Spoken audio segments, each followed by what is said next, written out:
Graça e paz, amados líderes. Quero passar para você as instruções do estudo que será aplicado nesta semana nas nossas células, baseado no sermão que foi pregado pelo pastor Leonardo no culto das 19 horas. O título do sermão é A Ousadia de Viver, Dignidade para Morrer por Cristo, baseado em Atos capítulo 4, versículos 1 ao 13.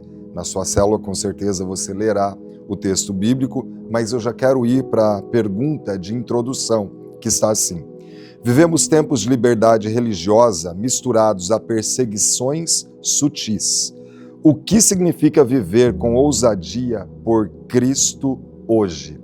Bem, em síntese, nós vamos sempre viver o cristianismo, os princípios da palavra. Esse é o nosso desafio. Ainda que haja uma pressão sobre os cristãos, nós vamos ficar firmes e não vamos retroceder, porque nós não somos daqueles que retrocedem. Nós somos homens, mulheres que temos caminhado com Jesus, temos vivido com Jesus e nós vamos sempre procurar transmitir o modelo de Cristo através da nossa vivência em fidelidade a Ele. A introdução está assim: a igreja primitiva nasceu num ambiente hostil, cultural, religioso e politicamente contrário a Cristo. Ainda assim, seus discípulos foram ousados para viver, pregar e até morrer pelo Evangelho. Essa ousadia vinha da convicção da ressurreição de Jesus e da certeza que ele vivia neles. De forma, às vezes a gente pensa que quando a igreja primitiva surgiu foi um tempo fácil, né? Na verdade era um mundo politeísta e o cristianismo era visto como uma ameaça. Então havia perseguição e até morte por conta de pessoas servirem a Cristo e serem fiéis a Cristo. Estavam dispostos a morrer por Cristo. Esse é o nosso desafio nos nossos dias. Primeiro tópico: ousadia para viver como Cristo. Pedro, antes medroso, agora prega com coragem. A transformação veio do amor restaurador de Jesus. A vida dos cristãos era simples, suficiente em Cristo e marcada pela comunhão. Olha que coisa tremenda, a comunhão, hein? Nós, como igreja, precisamos congregar, precisamos viver em unidade num só propósito. Em um mundo que idolatra o consumismo, status e individualismo, viver com essa simplicidade é um desafio. O que te impede de depender de Cristo, ou depender mais de Cristo? Sabe que eu vejo que muitas pessoas, elas têm um desejo de controle da situação. Têm dificuldade de descansar a sua vida ao controle desse Cristo que pagou o alto preço. Por exemplo, o medo da falta. Há pessoas que não são fiéis nos dízimos e nas ofertas porque não creem que o Deus que proveu nesse mês é o mesmo que vai prover no próximo mês. E vivem nessa instabilidade.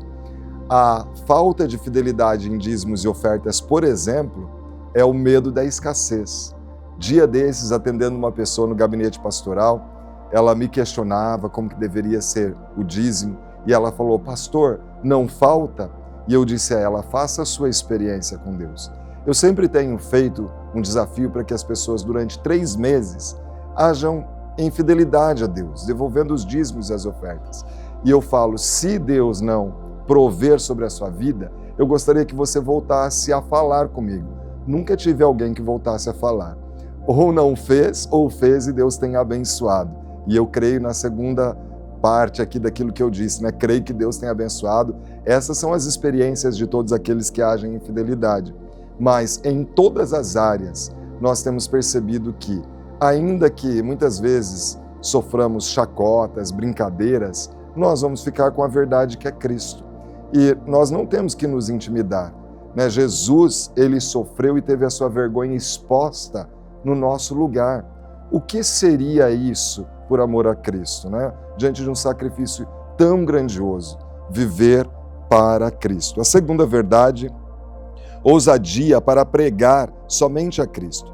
Pedro não prega a si, nem busca agradar. Ele anuncia Cristo crucificado e ressurreto, mesmo sabendo que isso confrontaria o sistema. Sua prioridade era obedecer a Deus. O que te impede de testemunhar com clareza sobre Jesus no seu contexto diário?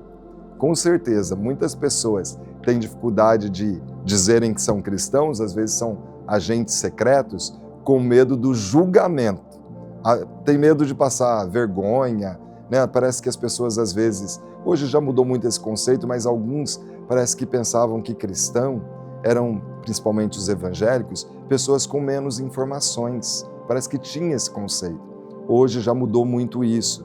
Nós temos visto evangélicos, né, nas mais diversas camadas da sociedade aí, e Deus tem, de alguma forma, né, nos honrado aí como cristãos. Mas eu percebo isso, medo do julgamento, dos amigos, dos familiares. Quantas vezes a gente já ouviu aquela expressão, nossa, você vai mudar de religião?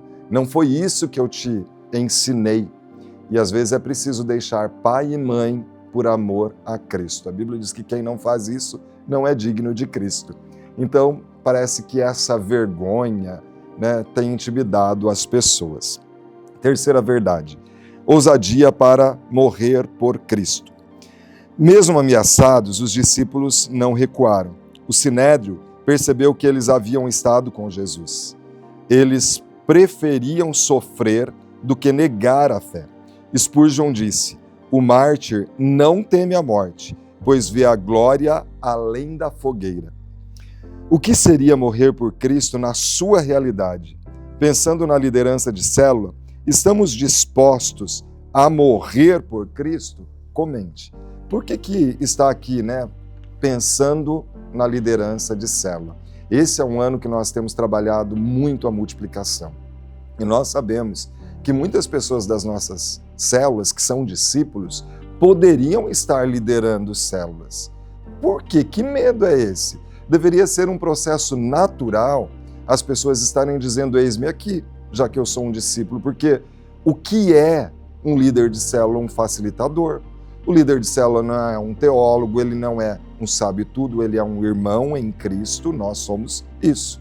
Nós somos cristãos que uma vez por semana abrimos a porta da nossa casa para, junto com amigos, irmãos, estudarmos a palavra, adorarmos ao Senhor, compartilharmos as nossas necessidades para que nós possamos orar e interceder uns pelos outros, desfrutar de comunhão quando nós temos ali no final da célula, não é, o bolinho, o chazinho, a pipoca, aquilo que cada um serve. Tem pessoas que servem um jantar, né, mais elaborado.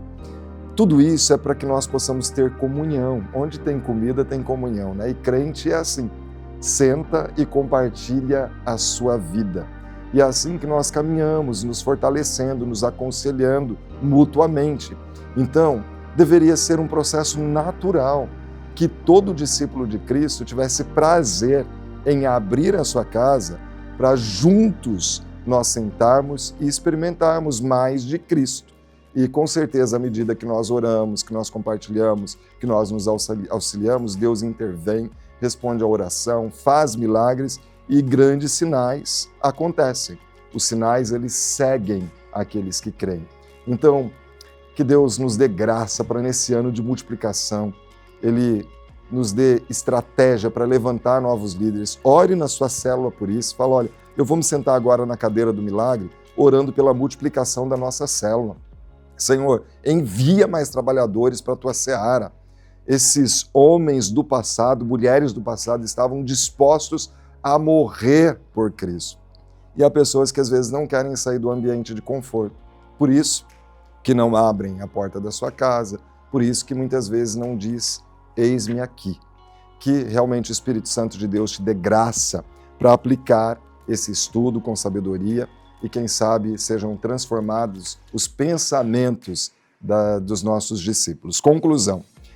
Os discípulos não pediram segurança, mas ousadia, e foram cheios do Espírito.